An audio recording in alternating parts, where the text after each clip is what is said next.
नमस्कार दोस्तों, आप सभी का हमारे चैनल में दोस्तों एक बार फिर से स्वागत है। दोस्तों आज के इस वीडियो में हम बात करने वाले हैं झारखंड सीजीएल सचिवालय एग्जाम 2024। चूंकि अगर देखा जाए तो ये कई बार ऐसे वर्षों बढ़ते गया, 19 हुआ, 21 हुआ, 22 हुआ, देन 23 एंड 24।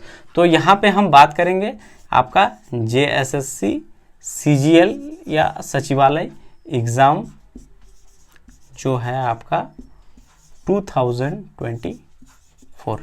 यानी दोस्तों ये परीक्षा जो आप सभी को पता है दोस्तों, इसका जो डेट है वो है कब, जनवरी में अगर देखेंगे तो 28 एंड 4 फरवरी को।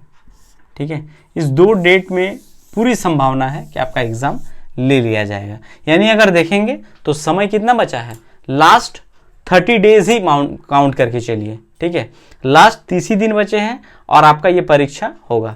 कुछ लोग जो कंफ्यूज में है कि एग्जाम होगा कि नहीं होगा, तो मैं ये क्लियर कर देता हूं दोस्तों कि इस बार अब तक कोई अनहोनी ना हुआ तो ये परीक्षा आपको इस डेट में ले लिया जाएगा।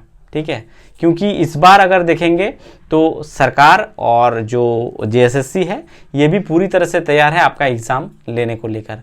ठीक है, यानी मान के चलिए अगर कोई अनहोनी नहीं हुआ तो ही ये परीक्षा नहीं होगा, वरना ये परीक्षा आपका मान के चलिए जनवरी और फरवरी के बीच यानी 28 से 4 के बीच आपका एग्जाम आपका हो जाएगा शांतिपूर्ण तरीके से। हालांकि इस एग्जाम को लेकर कई सारे बातें भी सामने आ रही है। कुछ लोग ये कह रहा है कि सीट बिक रहा है, करप्शन हो रहा है, तो आई थिंक इन चीज़ों पे इस वीडियो में चर्चा नहीं करना चाहिए, ये सारी चीज़ों के बारे में। ठीक है, बट मान के चलिए दोस्तों कि जिनका एग्ज़ाम देना है और प्रिपरेशंस बहुत अच्छा है तो वो तो निकलेगा ही निकलेगा दोस्तों। ठीक है, ठीक है, और इसमें मैं बता दूं दोस्तों कि जो भी लोग अच्छे से तैयारी किए हैं, लास्ट 30 डेज बचा है और इस 30 डेज का आप सही और से यूज करने की कोशिश करिए। सिलेबस की बात है, आप सभी को पता है कि सिलेबस आप में से ज़्यादातर लोग कवर कर चुके होंगे। सिलेबस की बात करें, टेस्ट सीरीज की बात करें, आप लोग ये सारी चीज़ पहले से ही तैयार थे, चूंकि प्री प्लान था तो पहले से तैयार किए हुए हैं।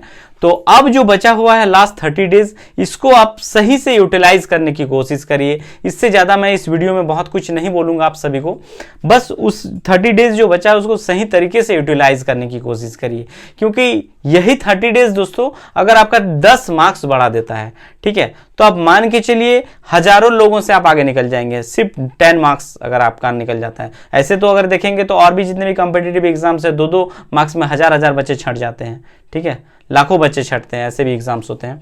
तो आपको करना क्या है, लास्ट 30 डेज में सही यूज करिए, जितने चीजें पढ़े हैं उसको रिमाइंड करिए, रिवीजन करिए। और टेस्ट जो है दोस्तों, अगर आप टेस्ट सीरीज पहले भी दे चुके हैं तो टेस्ट सीरीज एक बहुत ही अच्छा ऑप्शन है। आप टेस्ट सीरीज का ज़्यादा से ज़्यादा यूज़ करिए। इससे क्या होगा कि आप जो भी चीज़ें पढ़ें, एक एग्जाम का एक्सपीरियंस जो होता है, अनुभव होता है, वो आपको मिलेगा। अगर कहीं प्रश्न गलत होता है, देखिए गलत तो होगा ही होगा, मैं ये नहीं कहूँगा कि गलत नहीं होगा, बहुत एक ह्यूमन नेचर है क्वेश्चंस गलत होना। ठीक है, अगर 2-4 क्वेश्चंस गलत हो रहा है यानी आपको घबराने की जरूरत नहीं है दोस्तों, ये सबका होता है, आपका भी वही होता है। ठीक है, इसीलिए घबराने की जरूरत नहीं है, ये होता ही होता है। बट कोशिश करिएगा कम से कम हो, 2-4 अगर हो रहा है वहाँ पे 2 हो जाए तो वो आपके लिए ज़्यादा बेटर होगा। ठीक है, जाना हुआ प्रश्न भी कई बार गलत होता है, खुद हम भी गलत कर कहिए हैं, कई बार ऐसा हुआ है कि जाना हुआ प्रश्न भी गलत हो जाता है। सही से यूज करिए और एग्जाम को दीजिए दोस्तों। इससे ज़्यादा मैं इस वीडियो में आपको कुछ ज़्यादा नहीं बताऊंगा, बस यही एक कन्फर्मेशन है दोस्तों कि आपका परीक्षा मान के चलिएगा कि जनवरी 28 और 4 फरवरी के बीच आपका एग्ज़ाम हो रहा है इस बार, और उम्मीद करूंगा कि एग्ज़ाम ले लिया जाएगा। ठीक है, रही बात कटअप की, जैसे बहुत से लोग पूछेंगे कि कौन सा पेपर मैं लूँ ताकि नॉर्मलाइजेशन का ज़्यादा बेनिफिट देखने को मिल जाएगा। ठीक है, अब देखिए यहाँ पे क्या हुआ, खोट्ठा है। ठीक है, खोट्ठा की बात करूं, ज़्यादातर आपको मेजर ऑफ स्टूडेंट इसमें मिल जाएगा, और एक हिंदी पेपर है। ठीक है, हिंदी यहाँ पे भी आपको स्टूडेंट अच्छा खासा देखने को मिलेगा, और एक है नागपुरी। ठीक है, तो यही कुछ 3 पेपर ऐसे हैं जिसमें पेपर 2 में अगर देखेंगे तो ज़्यादातर लोग इन 3 पेपर्स को ही रखा है, खोट्ठा, हिंदी या नागपुरी। ठीक है, रिजल्ट की बात करें तो रिजल्ट दोस्तों ऐसा नहीं है कि जो जिसमें ज़्यादा अच्छा करेगा, ज़्यादा मार्क्स लाएगा, रिजल्ट उसी में होगा दोस्तों। ये मैं नहीं कहूँगा कि हिंदी वाला पास नहीं करेगा, खोट्ठा वाला पास नहीं करेगा या नागपुरी वाला पास नहीं करेगा, सारे सब्जेक्ट में पास करेंगे। अगर परसेंटेज, रिजल्ट का परसेंटेज देखेंगे तो उस हिसाब से आपको फिर इक्वल देखने को मिलेगा। ठीक है, आप देखेंगे खोट्ठा में अप्लाई अगर किया है, मान के चलते हैं, ठीक है, मान के चलते हैं 50,000, ठीक है, खोट्ठा में 50,000 है, हिंदी में आपको देखिएगा मिलेगा 20,000 मिला। ठीक है, यहाँ पे आपको नागपुरी में देखिएगा 30,000 मिल गया।